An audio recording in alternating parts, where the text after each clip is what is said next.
Hello, writers. Come write with me. My name is Mykela Greenwood. I create worlds for mind adventures. Welcome to my channel, Write with Mykela. I'm very glad to have you join me here on my channel.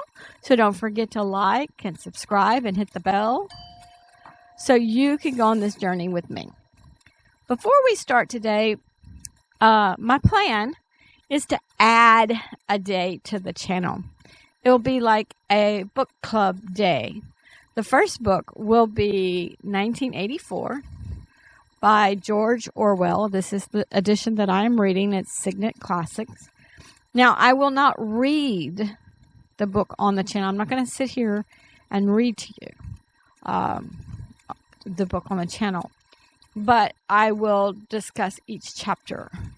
I plan to release the first video on March 18th, which is a Wednesday. So see if you can get the book, read the first chapter by then, or you could go to the library and check it out.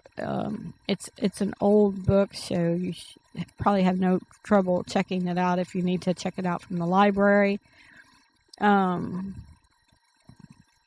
think some of the Kindles and things work with libraries also, or there's some libraries have an app to where you can download books and read them that way. So you will need to read the first chapter before Wednesday, March 18th, and then before each Wednesday, read the next chapter.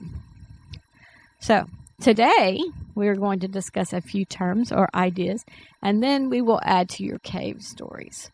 Our first term is tribal. Tribal as an adjective means of or characteristic of a tribe or tribes, or characterized by a tendency to form groups, or by strong group loyalty. Tribal as a noun means members of tribal communities, especially in South Asia. I don't know why Google put that part in there, South Asia, but a lot of times when we hear tribes, we think of the North American Indians, the native North American Indians, which I am 1/16th part Native American Indian. Don't know what tribe.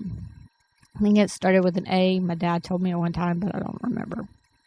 Anyway, a lot of times we think of those tribes, but tribal goes deeper than that.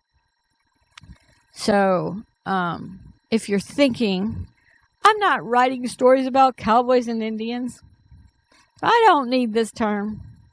I would like you to focus in on the strong group loyalty. There could be actual tribes like the Apache, or there could be crime lord tribes such as the Mafia, like the first American branch, La Cosa Nostra. That was a Mafia branch. Now, anytime you get a group of people together and the people in the group protect the group at all costs, cost to themselves, cost to justice, you have a tribe or tribal mentality. It sounds like the motto, all for one and one for all. This mentality implies that trust and collective responsibility are essential for overcoming challenges, often contrasted with individualistic approaches. Everyone in the group is the same. You can think about cult behavior, where the cult demands total conformity and instills an us versus them mentality. With a tribal mentality of us versus them, there is no room to think for yourself or to think right versus wrong. It's only what is best for the group or what the group demands. We recently had the cult mom, Lori Vallow, go to trial, and she definitely, if you didn't conform to the group, you were you had a dark score, so that you became dark, and that meant against, and then it would be better for you to be dead than to be alive because you were so dark. And, just so we have these things in modern day. Side note, in my opinion, what's best for the group is generally what's best for the person or people at the top of the group, and not the lower level people. Now, this is my opinion. The people at the top crush the lower level people's feelings and rights. In other words, the lower level people are fodder for the fight that is in the best interest of the people at the top. So Lori Vallow wanted to be a goddess, and she wanted he wasn't her husband at first, but he became her husband. He wanted Charles Vallow to be a god kind of thing, and people should look up to him, and he could prophesize and all kinds of things, and basically he made sure that his prophecies came to pass. Oh, I think she's going to die in the next year. Well, yeah. Hire a hitman, which was Lori's brother for a while, So it was what he was doing. He was getting the group to do what he wanted them to do for his own personal gain, even killing Lori's 2 children. So it wasn't necessarily the children's best interest. Certainly not, because they were brutally murdered. So it wasn't in the low-level people's best interest. It was in the higher people's best interest, or people at the top. Also, my opinion, there is a tremendous amount of brainwashing needed to get people to act against their own self-interest. A lot of times, we have this inner self-preservation, self-interest mechanism to live, and those kinds of things, that we need a great amount of brainwashing to go against that, or brainwashing to believe that what we need is not what we need, that kind of thing.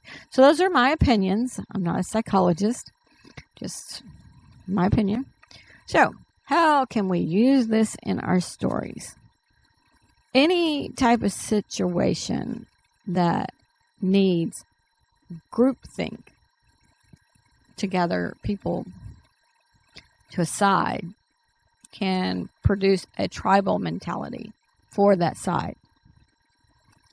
In real life, there is the Nazi ideology, which emphasized a mystical, blood-based connection to a Germanic master race. This tribalism was built on the idea that society was not a collection of individuals with rights, but an organic, homogeneous people's community defined by common blood and soil, necessitating the exclusion or destruction of anyone considered alien. So the Nazi indoctrination aimed to break down individualism, teaching that a person's value existed only in their service to the tribe. This goes with the chant, "You are nothing, your people are everything." And in today's time, there's another chant, "You will own nothing, you will be happy." And then a side note, in this book here, they have those things. Let's see if I can. War is peace. Freedom is slavery. And let me get my glasses because I can't read. It's another reason I can't read it too. Ignorance is strength. So they have those kinds of sayings. So we'll get more into a tribal mentality in that book. Anyway, In today's time, I know I said this already, but I want you to know there's another chant. You will own nothing. You will be happy. When I first heard that, I was just like, that's just nonsense. But when we go to our Kindles and we download a book, we have access to the book. We don't own the book. I own this book. I own this book. I own these books. But if I put it on my Kindle, I only have access to it. And I only have access to it so long as I pay my Prime membership or whatever. So when I convert all of my real books to Kindle books, I will own nothing. And supposedly I'll be happy because there will be no clutter or whatever.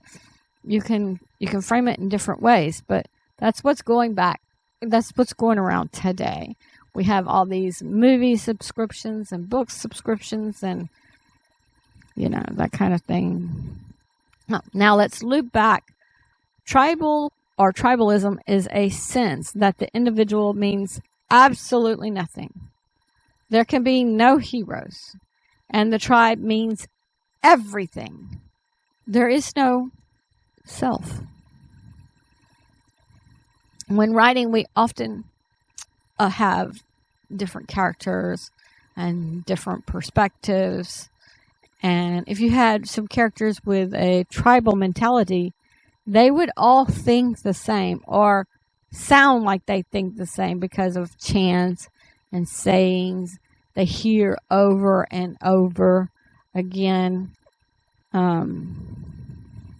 Like in that war is peace, war is peace, war is peace. Okay, well, after you hear that so many times, it starts going into your brain and you start hearing it. Or you hear this other stuff, You will own nothing, you will be happy. You will own nothing, you will be happy. You hear it over and over. It sinks into your brain. It is a brainwashing. But then you go to the next person and you talk to them, and they're going to say the same sentence or the same thing. Now, until you can get into somebody's mind to know what they're thinking, then you might not know anything. But as a writer, you know what your characters are thinking. Like the character in here, I'll just give you a little bit. Winston Smith. You can get into his thoughts and what he is thinking.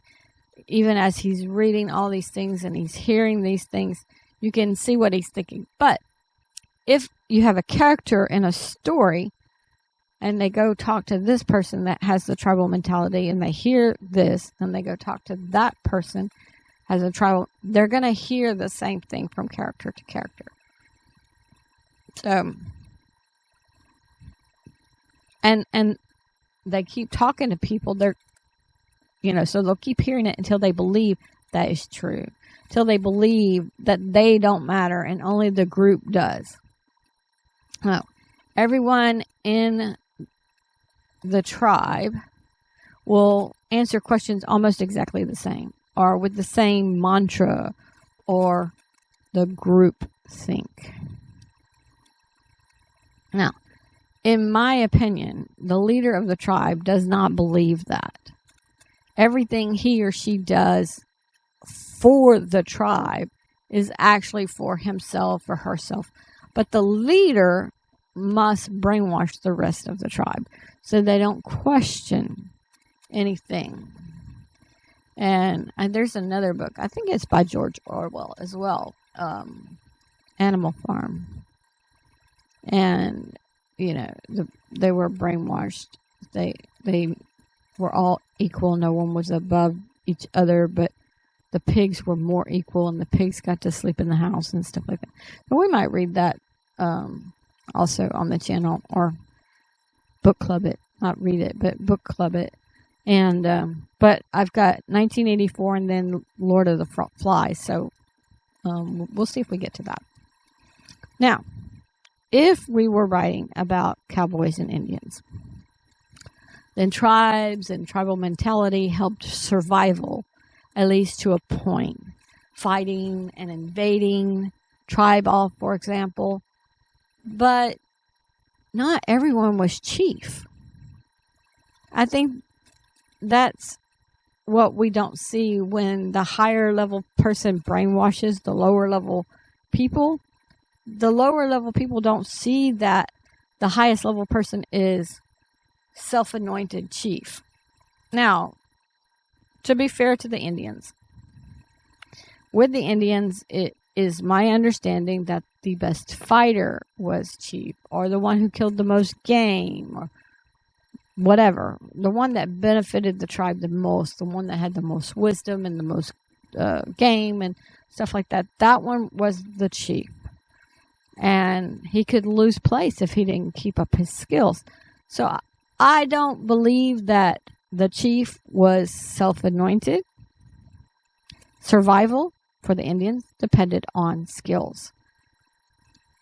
Now today, we're not fighting buffaloes. So the people with tribal mentality today don't need the same survival skills. So they fall prey to someone with a silver tongue, idiom alert, or they're born into a society that is already brainwashed. If you were born into this society in the 1984 book, you would be brainwashed from the beginning. And they even discuss the kids are dressed like the spies. That's their uniform. Everybody has uniforms. And kids are dressed like the spies, and the kids are sent to school, and they're trained to spy on their parents. Everyone is brainwashed in this society, and you don't really have the time to think for yourself. Now, examples in life. The 1990 movie Dances with Wolves, or the 1992 movie The Last of the Mohicans, are some of the things that, I guess it's not really a life example, it's just a movie example. Some books on tribal mentality are Fate of Nations by Amy Chua, or Moral Tribes by Joshua D. Green, or Lord of the Flies by William Golding. So, and I have that book too for us to book club on Wednesdays. Okay, now let's flip into the mind of someone inside a tribe. If we can kind of try to see that other perspective with a tribal mentality. The tribe will take care of you. You have no worries. The tribe will protect you so long as you conform to the tribe. Everyone wants to be liked. Everyone wants to belong. No one wants to be an outcast. If you don't conform to the tribe, you will be outcast. Those are some strong reasons for humans to belong to a tribe or have a tribal mentality. No one can point you out as doing wrong because you are part of the whole group. Plus, societies long ago naturally evolved into tribes. At least that's what Google says. The book I said above, The Lord of the Flies, is a book about a group of boys that are stranded on an island and under pressure. The group reverts to primal tribalism and hierarchy. But notice, hierarchy is there. And that's one of the biggest things when they start telling you that we're all equal. You know, like in the animal farm, we're all equal, but some are more equal. Okay, well, no, you have hierarchy. You are always going to have people that are more motivated to do things, always have people that are less motivated to do things or a little bit more lazy. So you're always going to have some kind of hierarchy. And to try to say that everyone is equal, you may be brainwashing some of the lower level people, but the people at the top are still at the top. Okay. During the witch trials, communities would band together in tribal mentality to convict the witches. And I guarantee you, when the community pointed out a witch, you joined the tribe. Otherwise, they would burn you too. There was no way for an individual to stand up for an innocent person during those times of collective paranoia. So if somebody pointed to me and said, she's a witch, everybody would just start chanting, she's a witch, she's a witch, she's a witch, burn her, burn her, burn her. They wouldn't think twice. Why? Because if you stopped and you're like, okay, well, how do you know she's a witch? You must be helping her. You are a witch too. Burn you too. So the whole community would turn on you if you tried to protect that innocent person. So you would not protect that person. It was like a collective paranoia, but that formed the tribal mentality. As writers, we need to know that groups are powerful. Standing up against them, no matter how irrational they are, get that word, irrational, it's often fruitless and dangerous. Tribal mentality is ripe for violent riots to start. Once you get these people, they're not thinking for themselves. They're just got that mantra going. It's dangerous to confront them. They are irrational and they want to protect the tribe. And how do they belong? They have to do what the tribe says. So you're just going like a snowball down a hill. I don't know if y'all have ever heard that metaphor before. So if you take a snowball, just a little snowball, and you roll it down the hill, as it rolls, it gains the snow from the hill, and it gets bigger and bigger and bigger. So that's what snowballing means. In real life, I can say I went to a conference where they pressed this idea of tribalism. I became extremely depressed. I then read Man's Search for Meaning, which is the other book I held up a while ago, but I didn't show you the title. Man's Search for Meaning. And Viktor E. Frankl is the author. So, the groupthink pressed on me gave me the same mental symptoms as the Jews in Auschwitz. That was extremely alarming because I knew on every level that I had never suffered anything like they did. Not even close. But the mental symptoms were all the same. The deep depression was the same.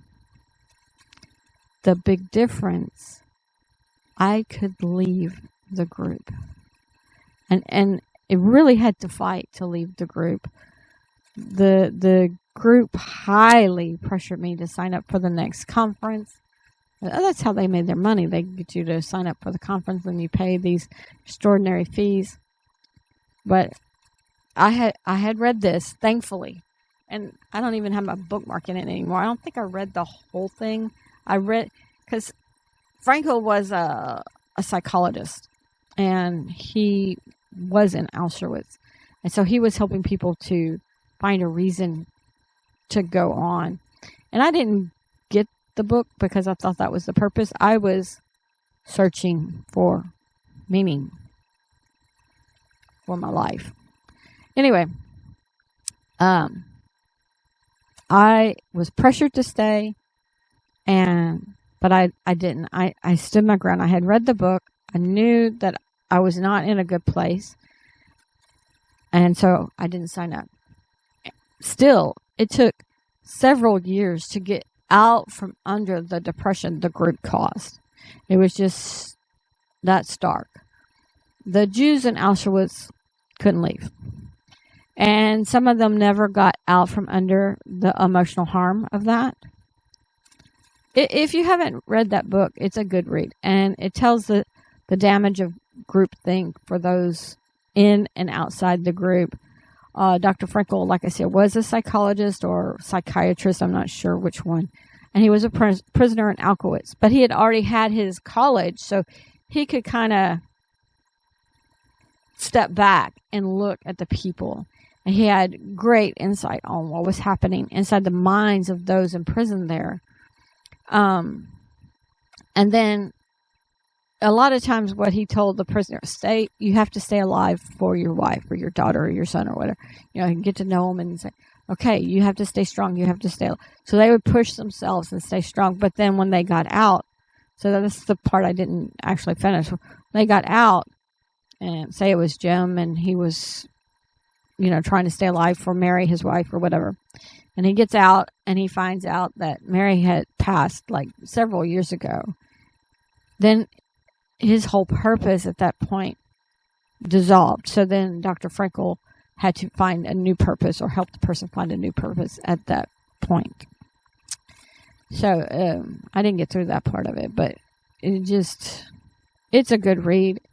If you write a story with tribal mentality or tribalism, I suggest you read this to get another perspective. When you suppress an individual so much, you push them down into that depression. So, read it. At least the first half until they get out of Auschwitz. But how that self was pressed down and you're not important and it just is deep depression. Our next term is radicalize. Radicalize as a verb means to, cause someone to adopt radical positions on political or social issues.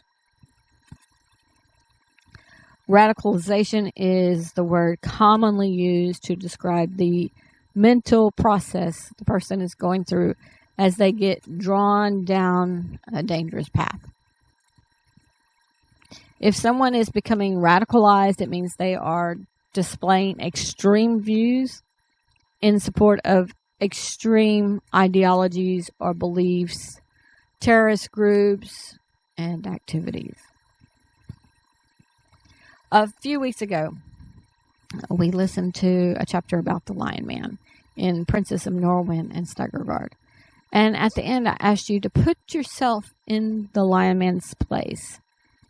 And if you put yourself in his place, would you have trusted strangers to put you in the magical ball? Okay. Now, let's add radicalization, or let's radicalize that Lion Man. If the Lion Man grew up all his life hearing that magic was bad and magic was evil and all that, it was constant, then there is no way he would have trusted. In this story, it would have been hard to radicalize. It would not have been hard to radicalize someone. I don't know why that doesn't say not. It would not. Let me add that word. In case somebody asked for the thing. It would not have been hard to radicalize the Lion Man. If King Zargaman had any inkling, well, okay, I see why I didn't have not. If King Zargaman,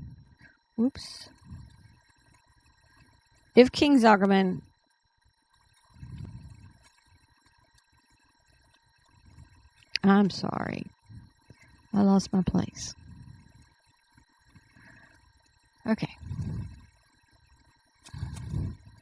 This sentence should be backwards. I mean, if part should be first.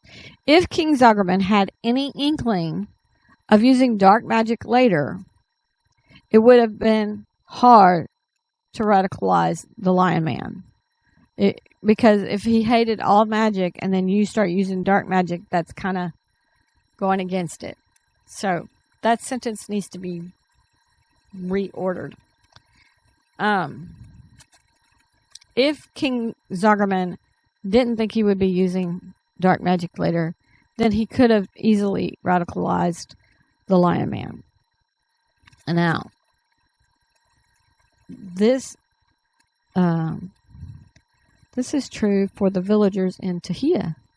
King Pomodestone didn't radicalize the villagers to say magic was bad or evil because of his wizards. He just said magic was against the law.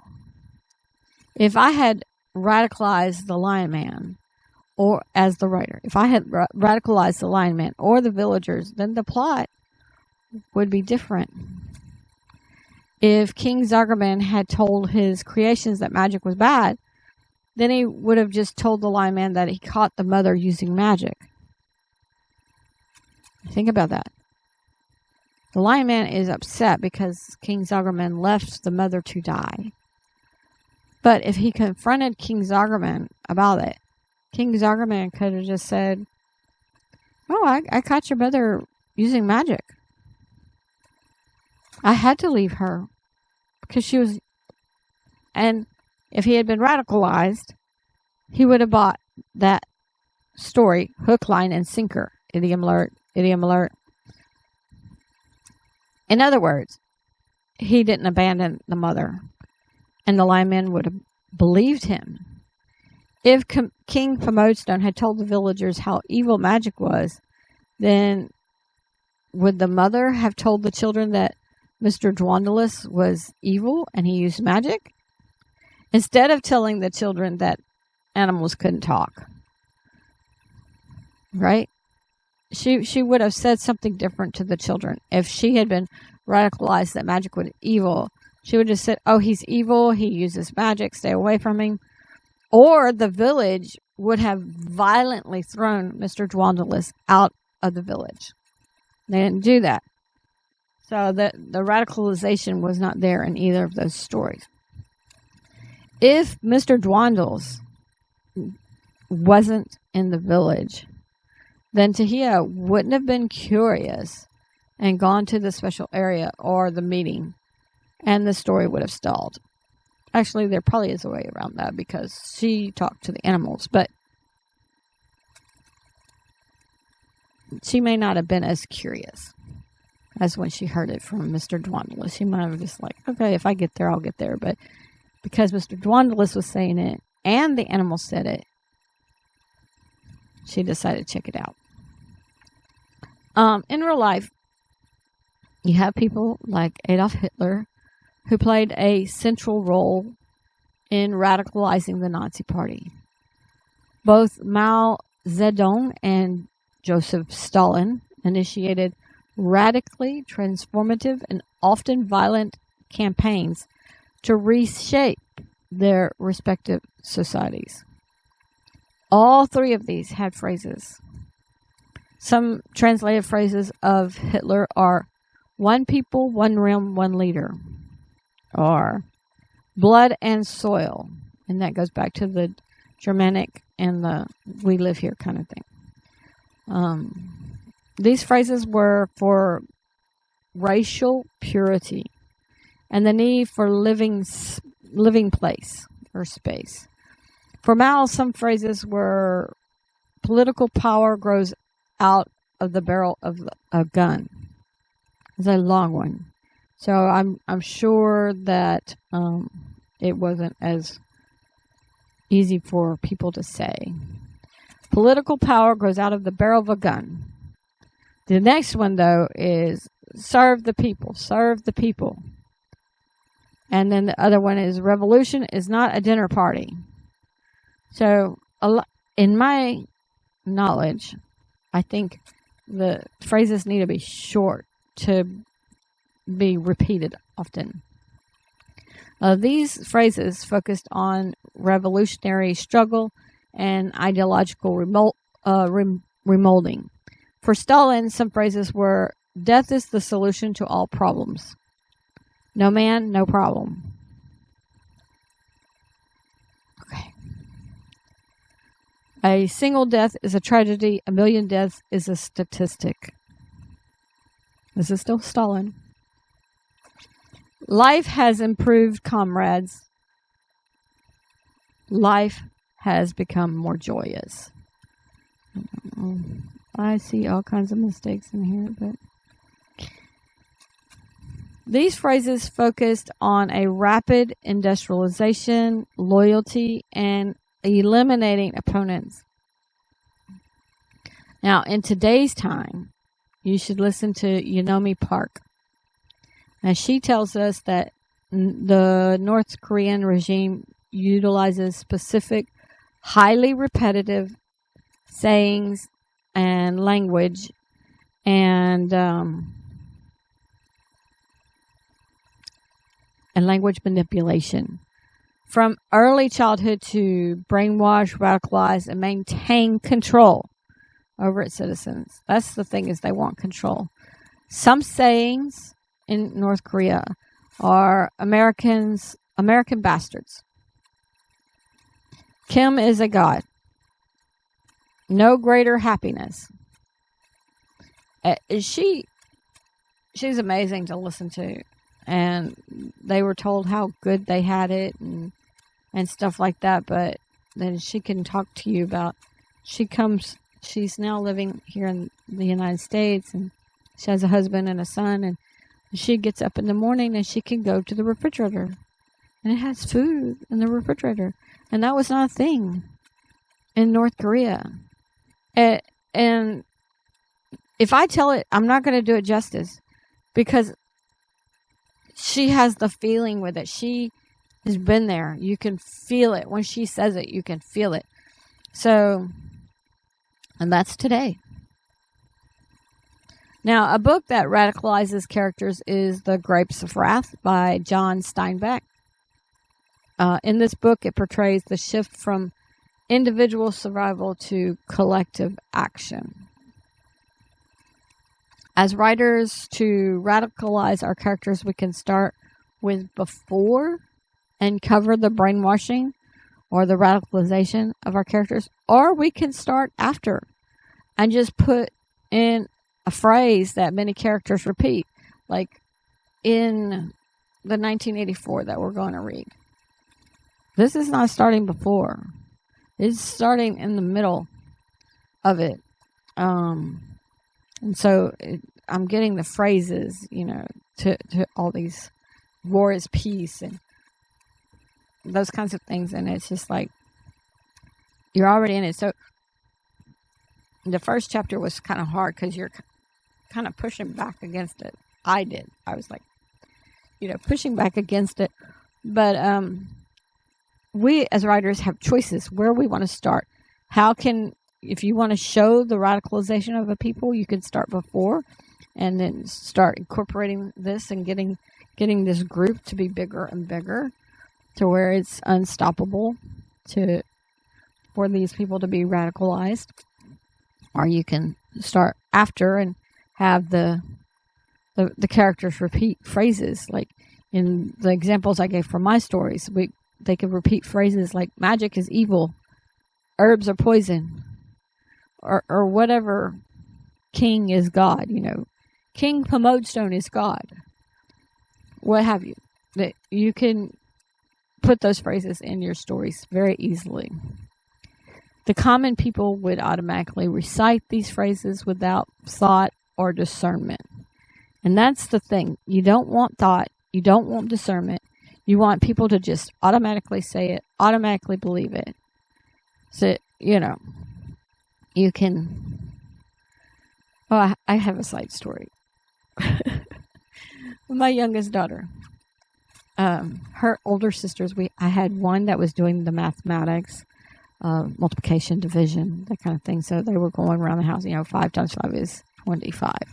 And I had another daughter that was doing addition and subtraction. 5 plus 5 is 10. And my youngest daughter, she's learning to talk. She's saying 5 times 5 is 25.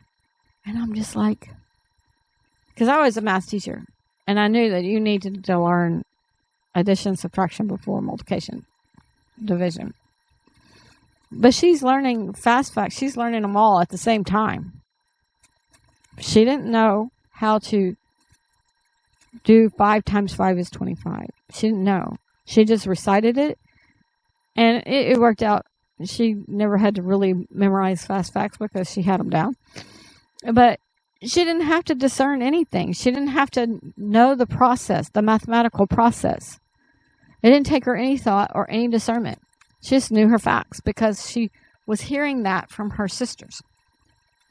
So in this way, if the ruler gets you to recite phrases, the ruler creates masses of useful idiots to achieve his or her goal.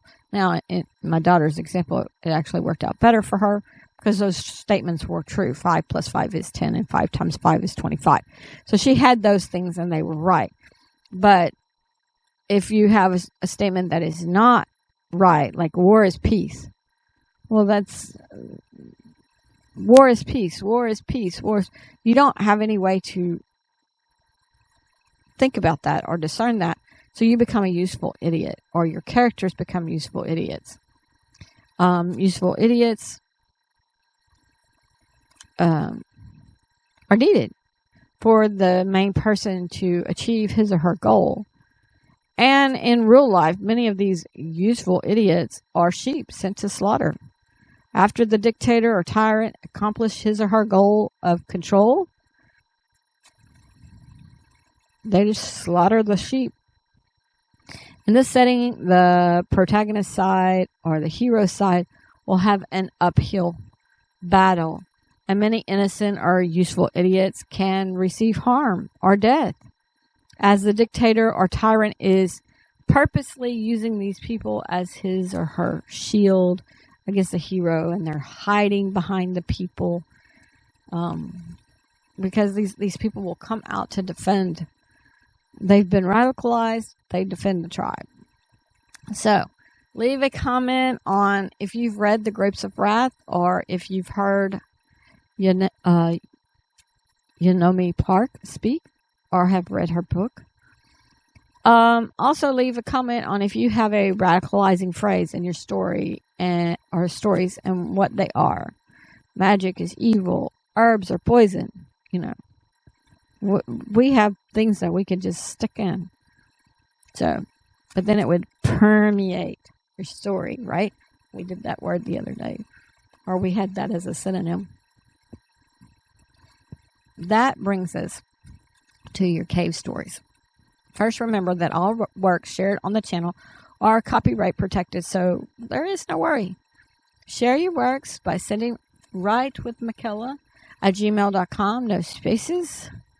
And I look forward to reading your stories, your writing prompts on the channel. Now, we are on part 33 of your cave story.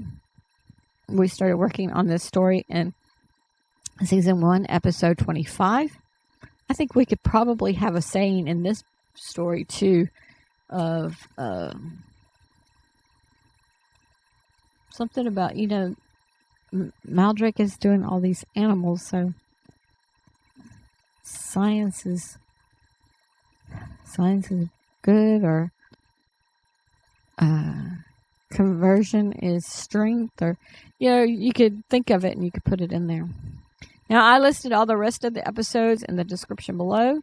When we started, we wrote about a peaceful cave first, and we set the mood. That was our topic of the day, to set the mood. Then we contrasted the peaceful mood and wrote about a scary cave to compare and contrast the mood between the two. And I also listed the plot in the description below, and we pulled that out later after we wrote 3 or 4 times. So if you're starting today, it's perfectly fine. Send it in for us to read on the channel.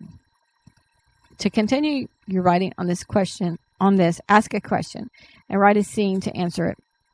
Reread what you have written or what you wrote last time. Stop and define your characters to yourself, so you know their histories and what makes him or her tick. You know if they're brainwashed or they're not brainwashed. You know if they're part of a tribe. You know if they're radicalized. You need to know that stuff. And then ask yourself, what's the struggle? What's the outcome I'm heading toward? Have I made things too easy on my protagonist?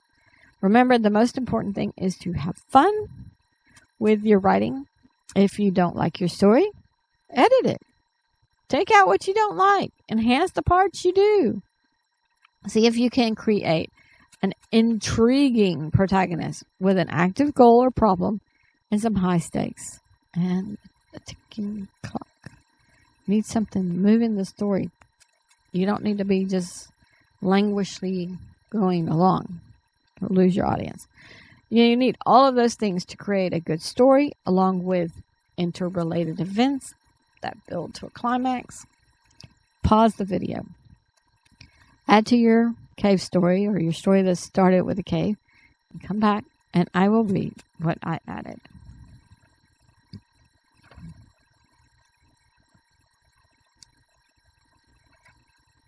Welcome back. Now I will read what I wrote. Brambert's side was numb, and he knew he needed to roll over. He slightly raised his head, looked around. Things seemed quiet, so he carefully rolled over. He hadn't broken anything, but when he fell back, the fall had bruised him. He lay on his other side for a few minutes and then thought he probably should try to walk in a couple of circles around his cell. He didn't want to lose movement. He slowly sat up. He wasn't close to the wall, so he got on all four and then slowly stood. His body was in a lot of pain as he made his way around his cell for his first circle. As he came around to the bar side of the cell, he saw two small children standing there. He didn't recognize them as being from Donnie's and Joe's group, so he just looked at them. Then he thought they were able to get out of their cell because they were so small. He said, "Can you two get keys? We can let all the prisoners out." "We don't need keys," said the girl. "Why would we let out prisoners?" asked the boy. "Well, you're out, so either you've escaped from a cell or you're on Maldrake's side," stated Brambert. The boy looked at the girl. "I told you he wouldn't cooperate." The girl tugged on his sleeve. "Tell him what we planned," she said. The boy looked at the girl angrily. Then he turned to Brambert. "We thought you wanted to help your friend. We know her." "My friend?" asked Brambert. "You mean Zalira? How do you know her?" "She helped us get out of a cave," replied the boy tersely. "I came here to help and protect her," stated Brambert. He thought to say more, but then he thought better of it. "So, do you want to help your friend?" asked the girl. "Yes, of course," replied Brambert. And the boy and girl clasped hands, and the lights seemed to blink. Brambert looked around. He was still in a cell, but there was an eerie red light flashing. After a few seconds, he heard something, like an iron gate slamming shut, and then a wretched smell hit him, and he felt nauseous. Brambert bent over and retched. Then he felt something in the back of his leg, like a mosquito bite, but sharper. He tried to slap the mosquito, but his hand hit something much bigger than the mosquito. Brambert whipped around and saw the boy with a big smile on his face. The boy disappeared from before him. His voice came down to Brambert. "Don't worry. You will sleep and feel much better, and then we can help your friend." Brambert felt woozy, so he went down to one knee. Then he fell to his side. It was getting late, and dusk was beginning. No one had found Zalira. Dr. Lyson went to Commander Nyson and expressed her concerns.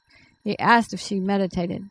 Dr. Lyson said she had tried, but the only thing she could think of was the cave that they kept going back to. Commander Nyson sighed. He didn't know if Maldrake would send people looking for their old camp, and if he did, how long it would take them to get there. Commander Nyson gathered a group of people. He divided them up into 2 teams. One team was going to the stone pillars, and if they didn't see anything, then go to the entrance to the woods just south of the marshes, and perhaps on to the dolphin. Jose wanted to join this group, and he hoped to see the dolphin again. The second group was going with Dr. Lyson. At first, Dr. Lyson didn't think she needed that many people, just her and someone to link her back, or her and Zalira if they found Zalira, like she hoped beyond hope. Dr. Nyson reminded her of the creatures, and that the creatures seemed nocturnal. Commander Thurnall added that maybe Zalira rescued someone from the town or a bunker, so there may be more people. Dr. Lyson agreed. She realized she didn't think of some things like that. She thought about things she needed in a medical kit. The group going to the pillars linked away first, and if they saw or heard any of Maldrake's troops, they would immediately link to the cave and warn the second group. Commander Thurnall left with the first group, and Commander Nyson left with the second group. After the groups left, Joe said to Donnie, "I don't really like it when both commanders leave." "Me either," said Donnie. We know how to live off the land, but they know more about strategy." They shook their heads and went back to what they were doing. Commander Thurnall's group linked into the center of the pillars. Jose cheered because they didn't see anyone. "Hold on," called Commander Thurnall. "It's dusk. We need to listen."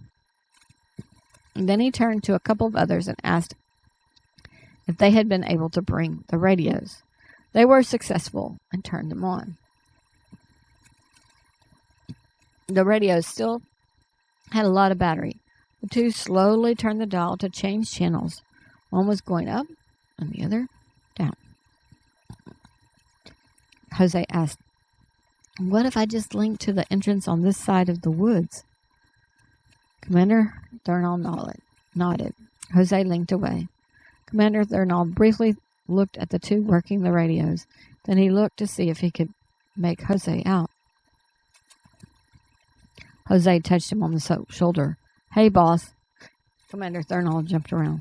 "That was fast. I didn't see or hear anything, but, well, Commander Nyson." Commander Thurnall just waited. "Roger that," came across the radio. Jose looked at the 2 with radios. "Roger what? Where are they?" He looked back at Commander Thurnall and explained part of the book that Commander Nyson had him read, and how when he linked to the trees and stepped within the trees, all of a sudden his heart squeezed tightly. Jose put a hand to his chest.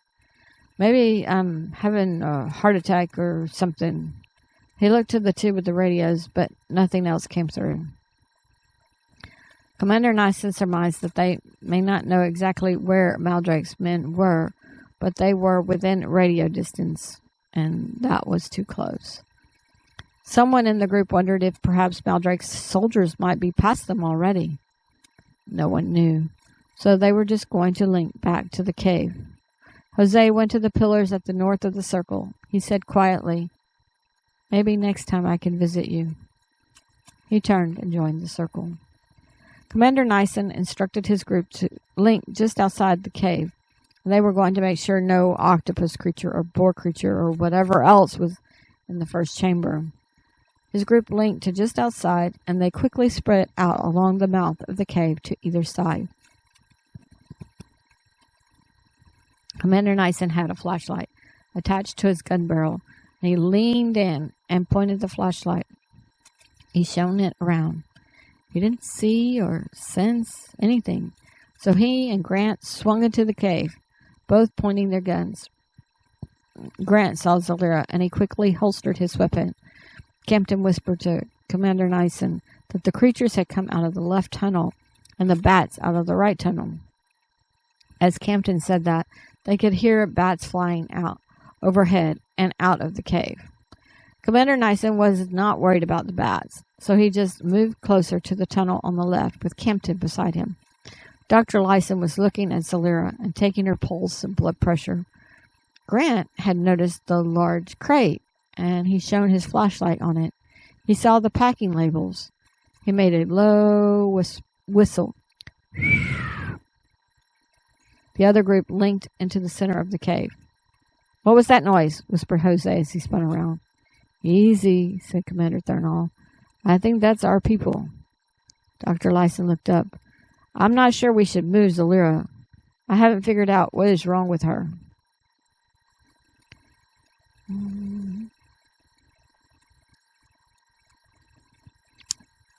"This is what's wrong," stated Grant. "This crate was from New Zealand and sent to London, as in London, England. I never worked for the post, but I think it was delivered." Commander Thurnall walked over and looked at the labels. "Either way, London or New Zealand are both very far away."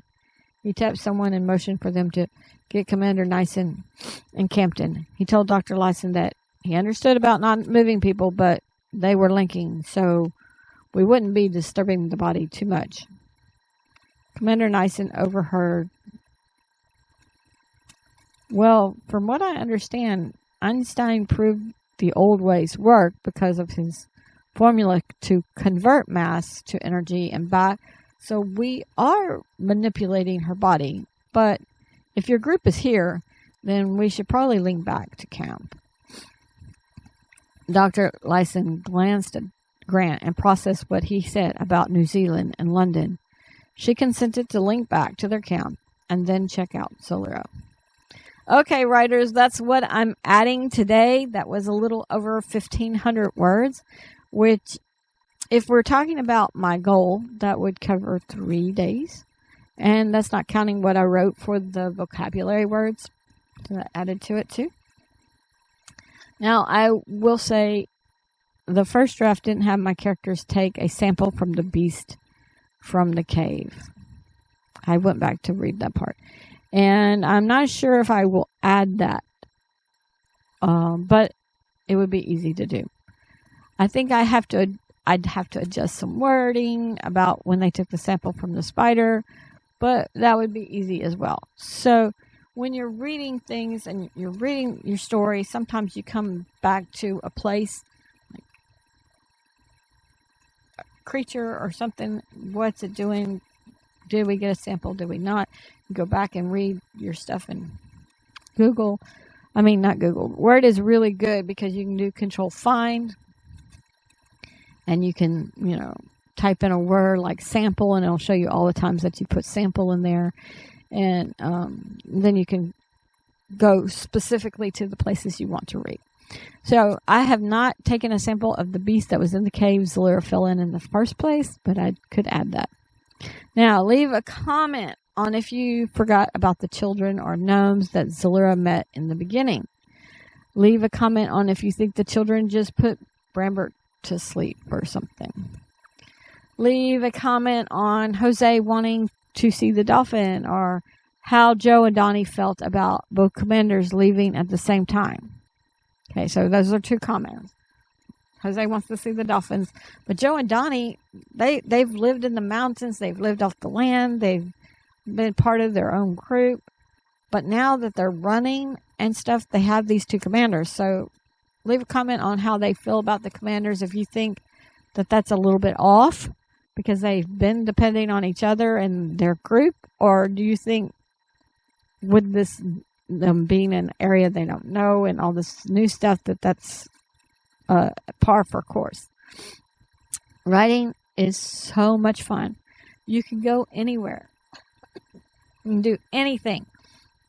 Leave a comment on the fun you're having, or better yet, send in your writings to share on the channel so we can have fun with you.